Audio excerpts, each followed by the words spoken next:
welcome you to this video where we are going to talk about the real reasons why the law of attraction fails to work for so many. So here's the thing. I know a few people that excel with the law of attraction, that they use it all the time and it works wonderfully for them. And I know some people who have kind of messed up their lives by using the law of attraction. And most of the people I know, they're hit and miss with the law of attraction. Sometimes they get the things that they desire, that they wanted to manifest, they happen right away. And other times they don't happen at all, or they don't happen in the way they expected they would happen. And so in this meeting today, in this free class, I'm going to share with you the real reasons why so many people fail to use the law of attraction in an effective manner and in a consistent way. We're going to talk today about three main reasons the law of attraction has not worked for you and for many other people. So just to give you a general overview, these are the three reasons. Number one is that most people only focus on three areas of life. And if you have followed me or know a little bit about Feng Shui, you know that Feng Shui recognizes 9 life areas, not just 3. Number 2 is not doing your due diligence. And number 3 is lack of perfect action. So we're going to talk about what perfect action means. Let's look at the first one, focusing on only 3 areas of life.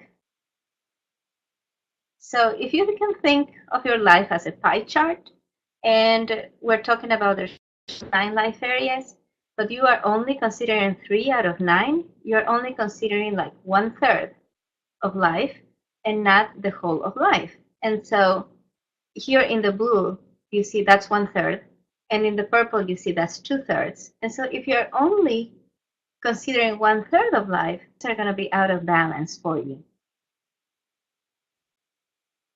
There are 9 areas in life, but most vision boards and passion wheels only focus on 3.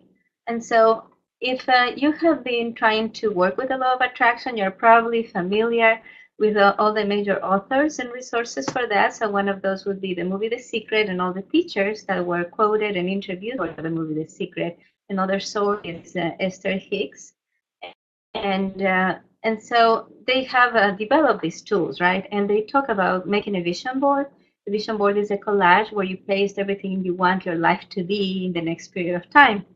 And a passion wheel, often known as a focus wheel, is a tool. Write down the things that you want in life in order that you stay focused on what you want so that you can keep asking the universe for what you want.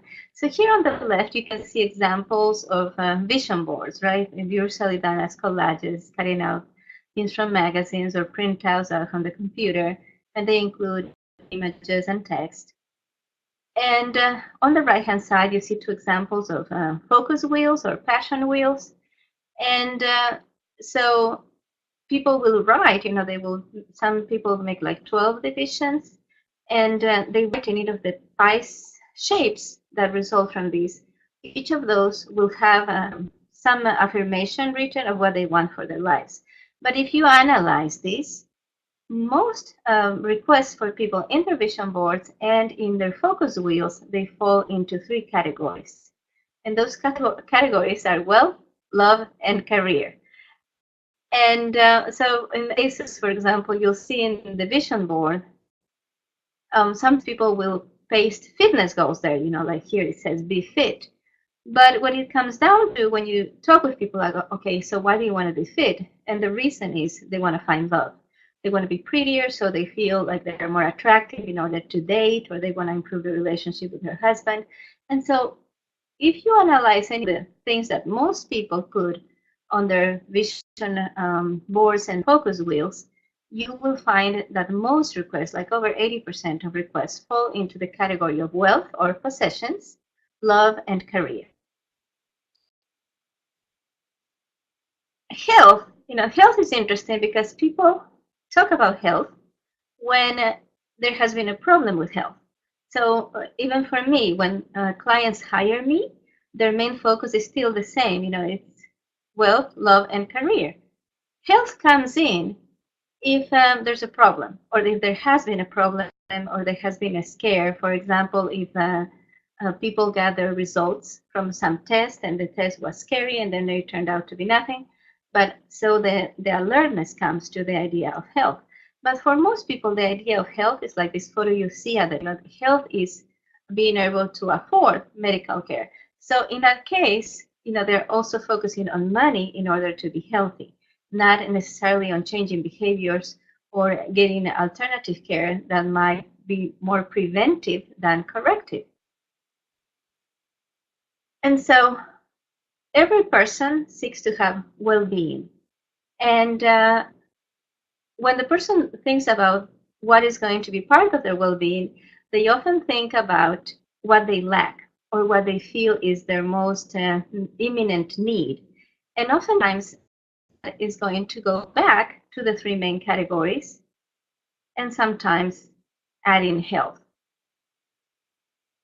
4 life areas at best. So we're talking about a person's life has 9 life areas, but most people only focus on 4 life areas at best. So what's missing? What are the life areas? We see here career or work, property or wealth, and love relationships. And in love relationships, we often also see the desire to be prettier, and health, or the way people conceive health, in that they think about health as a product of money. So what's missing? What gets neglected are life areas that I'm just going to use one word to summarize it here, but one of them is rest. And rest is also connected to general well-being, wisdom, and self-knowledge. Play is also connected with creativity and also hanging out with children. Parties, that has to do with social life and your reputation, which is a consequence of your integrity. There's also gratitude, a sense of gratitude, of being happy with what you have, of being able to stay in the present, completely centered, completely happy with what you want, with what you have, and at the same time be able to ask for what you want and you need. And the other life area that gets neglected is travel. And say, of course, some people, going back to the vision boards or the focus wheels, they will put travel in there. But oftentimes, when their visualization of travel has been shaped by marketing, by advertising, and so they put on their vision boards places they would like to visit based on ideas of status. For example, like all my friends have been to Europe, so I would like to go to Europe. Or all my friends have gone to Hawaii. How cool would it be for me to be able to say I also went to Hawaii? And so travel in Feng Shui is connected to spirituality and trust. Now, if you look at the Feng Shui Bagua map, and here is my simplified version, my very simplified version of the Feng Shui Bagua map, and you're going to see 3 words defining each of the life areas. So starting with career. Career is not just work, it's not just your job. Career also has to do with your life missions and your sense of individuality, your ability to assert yourself in different circumstances in your life. Number 2 is marriage, relationships, and partnerships. Number 3, health, family, and your connections to the community. Number 4, wealth, prosperity, and self-worth. Number 5 is the good fortune center. Number 6 is helpful people, spiritual life, and travel. Number 7 is children, creativity, and fun. Number 8, wisdom, self-knowledge, and rest. And number 9, fame, reputation, and social life. Now, some people look at this and they might say, well, this area of life is missing from there. Why don't you have these? Why don't you have that? But when you analyze, anything that forms part of the human experience can be actually assigned to one of these boxes. So when you are focusing only on a few life areas, that's going to create an imbalance in your life. And I'm going to go back to my previous slide here. So this is a pie chart, right, that has been divided into 9 spaces. And each of these 9 spaces would signify one area of life. And so if you can imagine this pie chart as if it was the tabletop of a table, and for your table to be stable, for your table to be balanced, you would have to have one leg underneath each of these pieces of pie, right? And that would be a very stable, very balanced life. But when you start taking legs off, just if you have this table that is very balanced with a leg underneath each of these pie pieces, if you start chopping off some legs completely, then your life, the table that represents your life, is not going to be as balanced. And so when you have imbalances in your life, that's going to endanger your health and happiness. Because when your life gets unbalanced, your inner wisdom sends out alarms that something is not right, that there's a state of emergency. And when there is a state of emergency, an energetic state of emergency for you, the universe stops responding to your requests. And I want to make clear here, I have been, in preparation for this class that I'm going to be teaching, this teleclass, Manifesting with the Bagua map. I've been studying different articles and resources online and watching videos and looking at books. And so some teachers of the law of attraction actually say the universe is stupid. The universe is going to give you whatever you ask for. So you need to be so careful. You need to watch every thought. You need to watch every emotion, because the universe is going to reflect to you whatever you ask for. You are going to attract whatever you think about. And they actually say the universe is stupid. The universe doesn't think. The universe just responds. So from the conscious perspective, no, the universe is not stupid. The universe was created by an intelligent force, and there's an intelligence in every single fiber of the universe.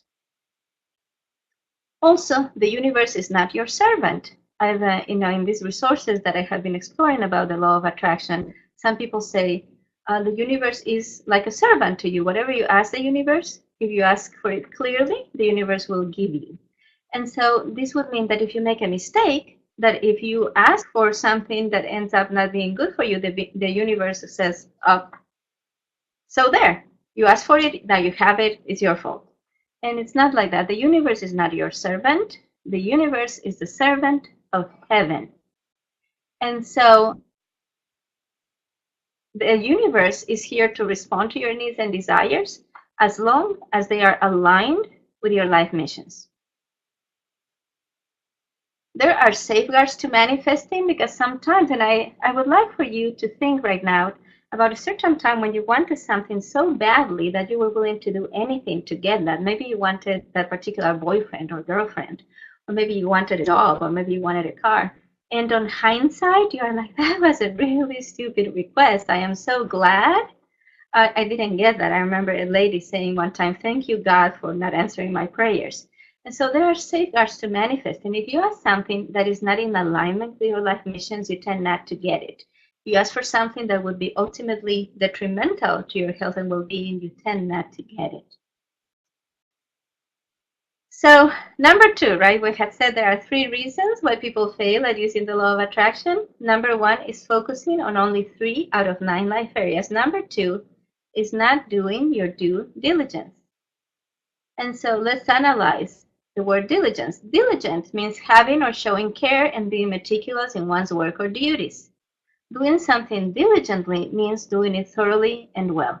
It's the opposite of doing it lazily or shoddily or sloppily, right? And so one requirement for the universe to deliver what you ask for, as long as it is in alignment with what you came to do, your life missions, and in alignment with your well-being, the universe doesn't start moving until you are sure of what you're asking for. And you can only be sure by doing your due diligence. And this means that you need to do research, you need to do comparisons, and you need to try things out. And so, for example, say that you want something like very material. And for example, that you want a TV. You want a large screen TV that's a smart TV. And you put it on your vision board, and you're like, oh, I want to manifest this TV. My life would be so much better if I had that TV in my living room. I would feel so good about myself if I had that TV, right? And but you still have to do your research. You have to go to different stores. You either have to visit stores in person. You have to do your research online. You have to study, because not every TV is the same. The resolution is not the same. The capabilities of the TV are not the same. The apps you can run on a TV are not the same. And so you really need to look at that. And so you need to do that research. And as you're doing the research, you're going to have more than one option to choose from. So you need to compare. You need to do a comparison between the things that you want that are possible matches for the thing that you want so that you can be sure about which one it is you want. And then you need to try things out. Sometimes you don't know if something is really what you want until you have tried it out. For example, you may be looking for a home on the internet, right? And you may look at the pictures and think that's the home for me. And then when you go visit that home, you may find out that there's something horrible across the street. And then all of a sudden, it's not such a good home, right? Try things out. You need to test that car. You need to test drive the car. You need to go see the real estate. And part of doing your due diligence, for example, if you wanted to manifest a house, maybe contacting a realtor as a property deals and property prices in your area or the area where you want to move to.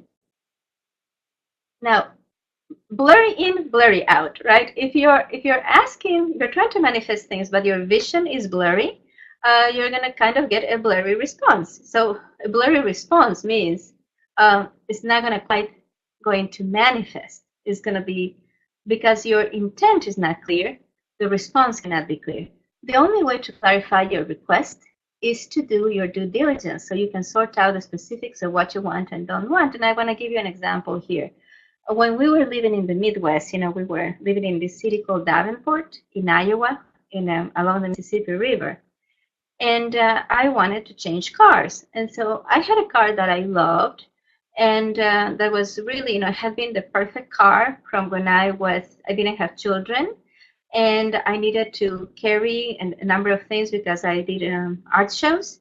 And so I had chosen the car because the car allowed me to carry all these things when I put the back seats down, kind of like a pickup truck, but it was a car, a hatchback. And that was a car that was perfect for me at the time. Now, once I had children, that car turned out to not be so good for me because it was hard to get the stroller out of the trunk. And so when I had if you have been following me for a while, you know that in my system, we don't do vision boards.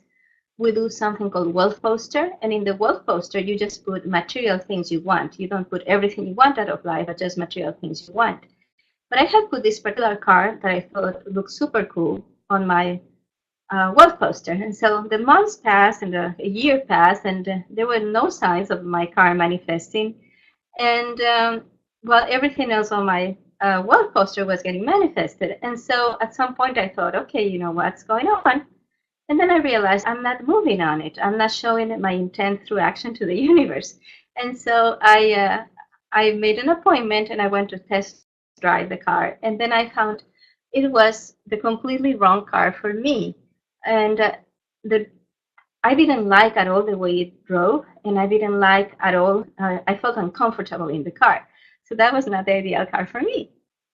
And so I changed, because sometimes not being blurry in your requests is making a general request. So one way to not be blurry in your request is to say, okay, universe, this is the exact car that I want. And I know the exact brand, the exact model, the exact year, and the exact features, right? But another way to ask the universe in a way that is not blurry is to say, hey, I need a car. Find me the best car for me right now. So that's what I did. And I ended up finding the car that was ideal for me with 2 children. Most people don't know what they really want and need. That's unfortunately the truth. And so a lot of people, they know what they think they want, but many times when they get it, that doesn't make them happy. So I want you to ask yourself, have you ever asked for something and then when you got it, it didn't make you as happy as you thought it would make you, or it ended up being the bad choice for you? And so that happens. Also, people know what they have been told they want. And so, for example, you may have been raised in a particular way with certain values from your community, your parents, your church, your clubs.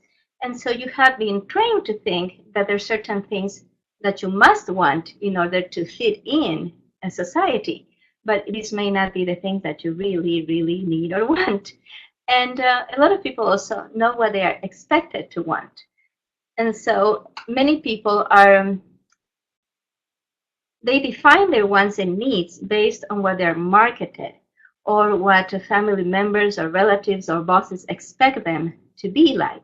So other people may have expectations for you, and so these expectations come with certain needs and wants that you think that you have, but they're not really your own. They're not authentically your own. And so, for example, this fits being fit. You know, like a lot of people, they're like, oh, I have to be fit, I have to be ripped, and I have to be super skinny, and I have to be, I have to be able to run marathons, and I have to be able to do this or that. And that's because they're constantly being fed, they're being bombarded on TV, on the internet about, how important it is to be fit and how you're not going to be loved unless you are fit. And so there's nothing wrong with fitness, right? It's good to be fit. But when you start thinking that if you don't look a certain way, you cannot be happy, then that's a problem. Because what you're being told by the mass media that you need to look like is chosen based on less than 2% of the population who have a certain body type. So that is not healthy.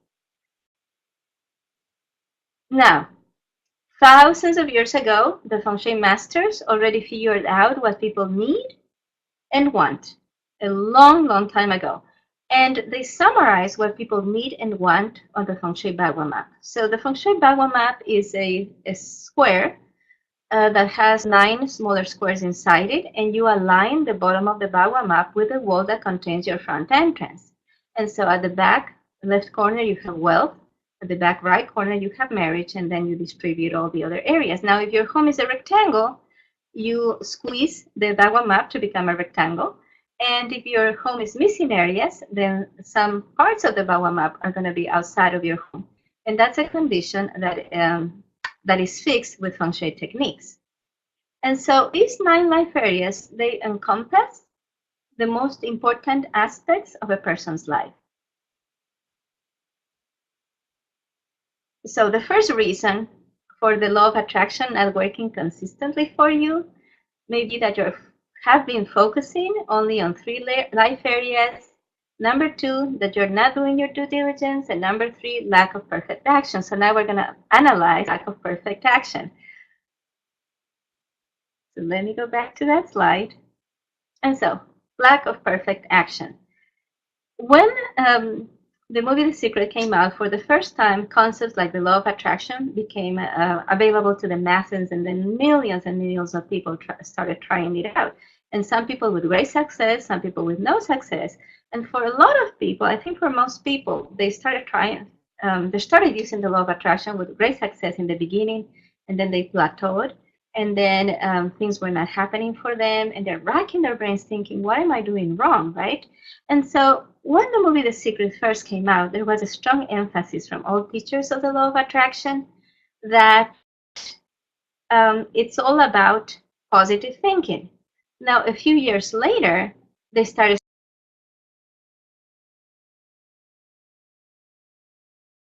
to accompany that with strong emotions, because emotions are energy in motion, right? And then a few more years or several years more went by, and then the teacher started adding, oh, wait a minute, this is still not working for a lot of people. Oh, the reason it's not working is because they're not following through with action. And so the idea is that you have to have the right thoughts, the right emotions, and the right actions, right? And so this has been part of feng shui all along for thousands of years. So in feng shui, we say that there are 3 levels of existence, and those are heaven, earth, and humankind. Now, heaven is related to thoughts. The earth is related to actions, not to the physical plane, but to actions on the physical plane. And humankind is related to emotions. Now, humankind connects heaven and earth, and emotions connect thoughts and actions. So the idea is that you get inspired thoughts, and you motivate yourself through emotions to move into action. And that action is what actually causes manifesting or manifestation to happen.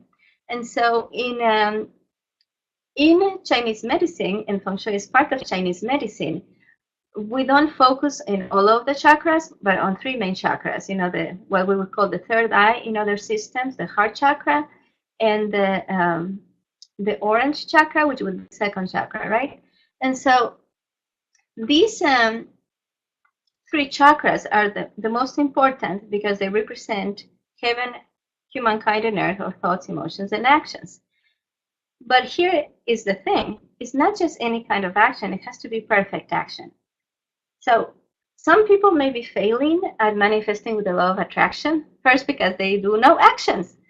A lot of people I have met, they're just working with affirmations and positive thinking, but they don't take any actions that are directed towards their goals. So that's a huge problem.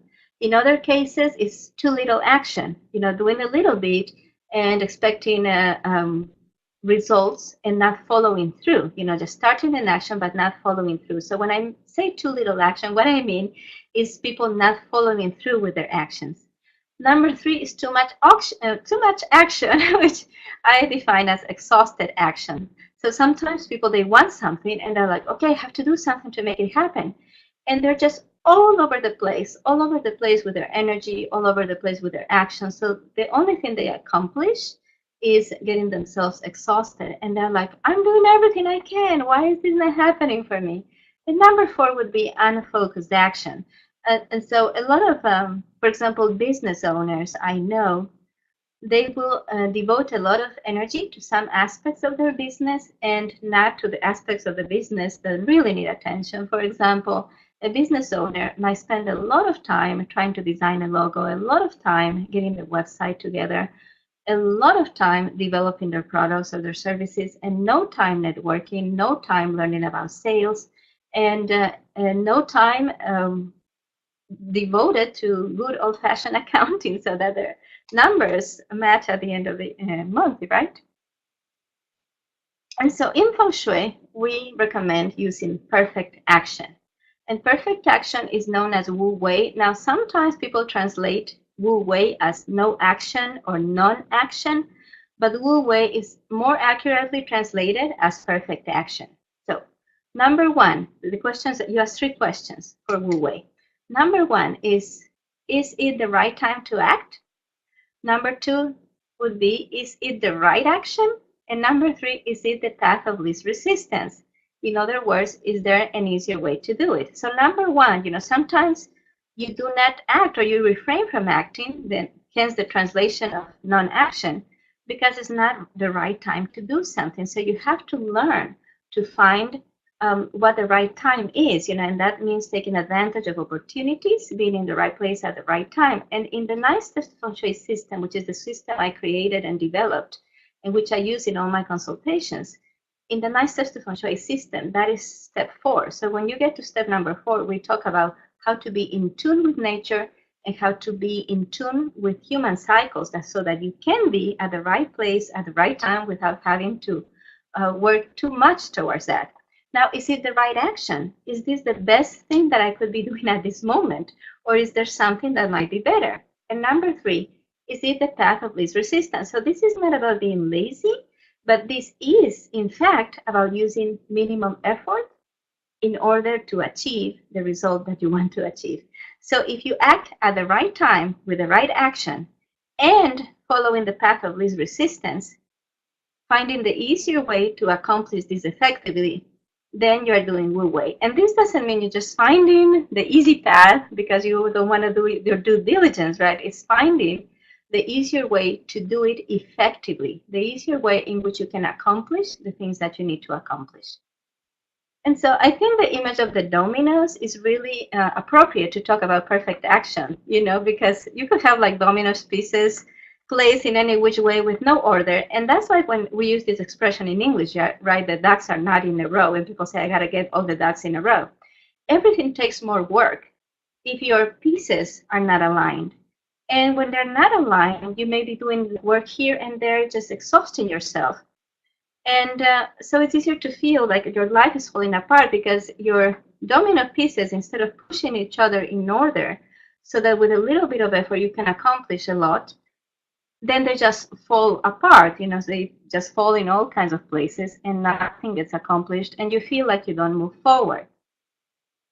Now, Feng Shui lines up life for you so everything flows and things happen with very little effort. So perfect action in Feng Shui is getting everything in place so that you can exert the right push, the right action at the right moment, at the right time, so that things happen in a way that feels like it's natural, that it was expected. So if it really feels to you like it wouldn't have happened any other way. So let's go back to the Feng Shui Bagua map. In the Feng Shui Bagua map, so we align the bottom of the Bagua map, so areas 8, 1, and 6, with the wall that contains your front door. And so your entrance could only be through 8, 1, or 6, right? Now, if you look on this graphic to the right, you see that I have these red dots with numbers so 4 corners and 5 midpoints, right? And so here you look at number 4. This whole square is the life area, wealth, prosperity, and self-worth. But where that area is expressed the most strongly is on the corner. So the same thing for number 9, fame, reputation, and social life. Where it is expressed the strongest is on this point for number 9 in the middle of the back wall. So the cures, when you use enhancements, when you want to set goals for your life with the 9 life areas, when you use your cures, these are the spots where you see the circles with the numbers. Those are the spots where you place a small cure. In Feng Shui, we use the principle of very little, so we don't use huge cures. There's other schools, in the nice steps to Feng Shui, we use the principle of very little. And all Feng Shui should do that, but there are some schools, for example, they tell you, oh, paint your whole marriage relationships and partnerships room in fuchsia, in hot pink, because that's the color. No, that is incorrect, because then you're going to end up with an imbalance of colors. You're going to end up with a room that is too shocking. But you could place a couple of 2 little hearts in hot fuchsia color in this corner with a number 2. And so in the class that I'm going to be teaching, the class is called Manifesting with the Bagua Map. I am going to offer, this is my offer, and anybody who signs up for the class, they can upload their floor plan for me. So in this example, you see a floor plan here on the left. So you're going to send me your floor plan. And it can be a sketch, as long as it's proportionate. It doesn't have to be a professionally drawn floor plan. It can be a sketch of your home. As long as it's proportional, I can work with that. And you can scan it, or you can take a photo of it and then upload it to the website, to my training website. And what I will do is I will deliver the Bagua map placed over your floor plan. Now, most people get this wrong. Most people, when they try to apply the Bagua map to their floor plan, they make huge mistakes. And so for the price, this is a very inexpensive class. So for the price that you learn how to manifest using the Bagua map, so that you can manifest a balanced life, taking care of your all 9 life areas. And in addition to that, you get me personally, Moni, to place the Bagua map on your floor plan, so you know it's going to be correct, and so you know you're not making mistakes, and so you know that your life areas are going to work right. But I'm going to do something more for you. I'm not just going to return to you the Bagua map, but I'm also going to return to you the projection of the life areas. And here, I'm going to get a little bit deep in here, so please bear with me. And, if you have any questions, you can post questions through the chat if you're taking this class live, or you can put them under the video or on the bottom of the page once the replay is posted, right? And so you should never, ever, ever enhance a life area in a bathroom. For example, you see in this floor plan, the bathroom is located in life area number 8. So if you look here, right, life area number 8, or part of life area number 8 and part of life area number 3 are the bathroom. And so, and here's the point for number 8, and that is wisdom, self-knowledge, and rest. And some people, they actually place a cure for wisdom, self-knowledge, and rest inside the bathroom. And that is very bad form in Feng Shui. You should not ever place your cures in a bathroom, in a laundry room, or in a closet, in a storage area, or in a garage. And so those points have to be projected to positive areas of the home. For example, if this would have been point number 8, it has to be moved over here to the outside. Now, some life areas can be compatible with being inside a bedroom, but some cannot. For example, over here at the top, that is the bedroom of my oldest son. If I put a life area cure here for relationships, I would symbolically be making my son responsible for our marriage. How wrong would that be? And so you have to project the life areas to better spots, sometimes when they're inside of bedrooms. So what I'm going to do for every single person who joins this teleclass is that I'm going to return to them the Bagua map on their floor plan and also the projection of their life areas so they know exactly where to place each cure for each life area in their home. So that has an unbelievable value. And to think that you can get this in addition to the teleclass where you're going to learn how to enhance each of the 9 life areas and how to manifest greater happiness in each of the 9 life areas.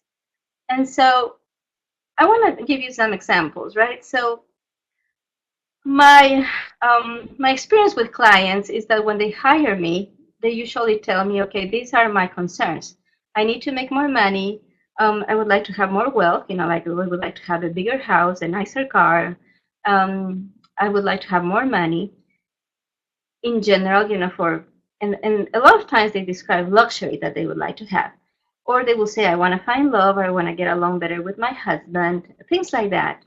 And so it's usually the same life areas. It's usually career, wealth, and love. And again, it's the same thing that happens with the vision boards. People ask me to help with feng shui issues that could be affecting their health only when health has been lost, when there has been a scare, or when there has been some problem with health in the past or in the present, right?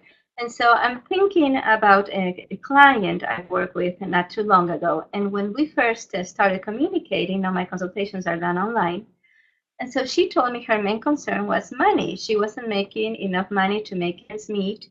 And yes, money was a concern. She was correct in making this appreciation that she needed more money. However, money was not the most important life area that was threatened for her at that time. Sometimes life areas can be in an emergency state, and her emergency state was that she had no friends. She had isolated herself. She never interacted with people at work. She didn't ever invite anybody to her home. Whenever she got invited to a party, she said no. And she's extremely introvert, right? So she wanted to stay home and not be bothered by anybody. And that is a problem because people are not hardwired to be alone. People thrive in communities. And so, well, I would never tell a client that, oh, your problem is not money, your problem is you need more friends. I would never do that. But I work with a person in their feng shui so that they can balance their whole life and then things happen naturally. And so one of the things that started happening with this gal is that at some point when she needed help, a number of people offered the help, and she started realizing, hey, I'm not alone. I don't have to do this alone all the time. And then she started focusing on relationships and making more friendships and getting close to people who were already willing to be her friends. And then she found out that a lot of things that she thought would be resolved through money were actually resolved through friendships. For example, if she needed to paint her house, her friends would come over and help her paint. And if she, was thinking, for example, that she needed money to get massage therapy, she found out that a friend of a friend did massage therapy, and he was willing to give her a discount on account of the friendship. And so things get balanced for people when they do feng shui, even when they themselves don't understand what is out of balance. This is another example. It was a couple that was just recently married, very successful financially. They were both very successful in their careers. And so the thing they told me was wealth. We want to have more wealth. We want to have more investments. We need to have more property. Like he wanted to get a boat and she wanted to get a bigger house and they wanted to buy property to rent out as investment property. And so, but when I started working with them, I noticed very quickly their biggest need was not property. They were actually doing really well for their stage in life. Their problem was they were unable to communicate with each other. Whenever they tried to communicate, they would start arguing. And a lot of it was because of lack of equality. They were always in competition for space, for time, and they did not communicate clearly. So whereas it's not wrong for them, they were already wealthy, and it's not wrong for them to wish for more wealth, but their main need was to start being kinder to each other so that they could nurture each other, because the more they nurtured each other, the more likely it was going to be that their wealth was going to grow. And if they start attacking each other, they're both going to be weaker in the workplace. Now, another client, she's like, okay, I want to be thinner. Can feng shui help me lose weight? And then again, like with many women in the United States, the reason they want to lose weight is because they want to look hot. They want to be able to wear that bikini in the summer. They want to be attractive. They want to turn heads. And so the thing is, this girl was already skinny, so she didn't need to be thinner. But she had this idea in her head that she was going to be happier if she was thinner, that she was going to find love if she was thinner, that she was going to get more work if she was thinner. And so her problem was not that she needed to be thinner. Her problem was a lack of self-esteem.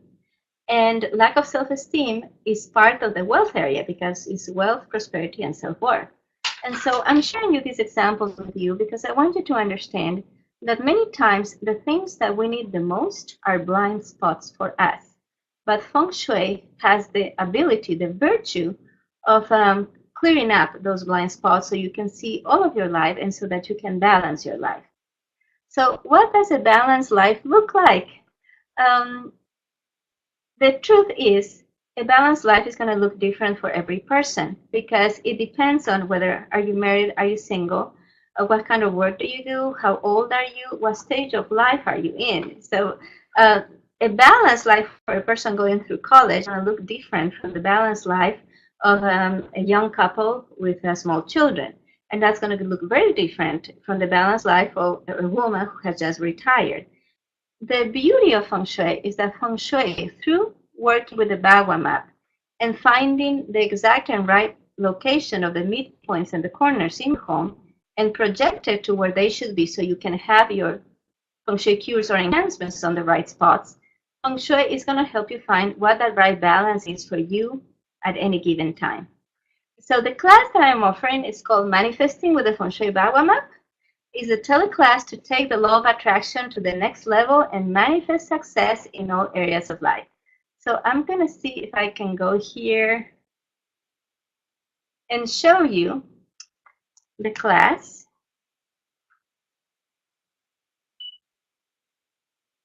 This is my training website, and it's Manifesting with the Bagua map.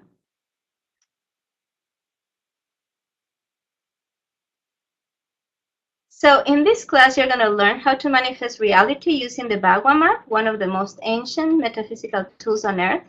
I'll show you how to set goals for each of the Feng Shui 9 life areas and how to empower those goals energetically and spiritually so they have that extra punch, right? Plus, every participant will have the Bagua map applied to their homes by me, by Moni. So how it works is that you upload your floor plan to my training website, and I return to you your floor plan with a Bagua map on it, and also the projections of the life area so you know where to place your cures. In the teleclass, you will learn what exactly is holding you back in each of the Feng Shui 9 life areas, and how to turn that energy around so that your home helps you achieve your goals in each life area. Once you know exactly where each life area is expressed in your home, and what you need to address, you will learn the best cures to use for each life area to empower your vision for each one of them. And this metaphysical cure teach you how to make works even if your floor plan is not complete and you have areas missing. So it's really wonderful. The class is going to happen on January 24th at 5 p.m. The replay will be available the next day and will not expire. So if you're watching this video after January 24th of 2019, the teleclass has already happened and is already available for you to enjoy immediately. You get lifetime access. You have unlimited access to the course for as long as you like across any and all devices that you own. And I also have a 30-day money-back warranty. And so right now, the early bird price is $72 for all of this, which is an amazing deal considering you're going to have me analyze your floor plan and place the Bagua map on your floor plan included in your fee. Now, After January the 23rd, the fee goes up to $108. And so go there as soon as you can and register for the class before the price goes up. So I hope they have enjoyed this free teleclass and that it has cleared up for you why you may have failed in the past when you were trying to manifest using the law of attraction. And so let's, just to summarize, main reason is that you may have been paying attention to only a few areas of your life instead of all 9 life areas. And as a consequence of that, your life was getting imbalanced and the universe has kind of declared a state of emergency with your life, so stop responding to your request until you get back in balance, which can be very easily do with the Bagua map. The second reason may be that you are not doing your due diligence. You are not clearing the blurry vision for what you want. And number 3 may be that you have not learned how to act with perfect action, what is called Wu Wei. So the class Manifesting with the Bagua map is going to help you get all those domino pieces in line so that with very little action, you get a lot of results and you start getting closer and closer to the life of your dreams every day. Thank you so much for watching, and check under the video for more information on how to join the teleclass. Bye-bye.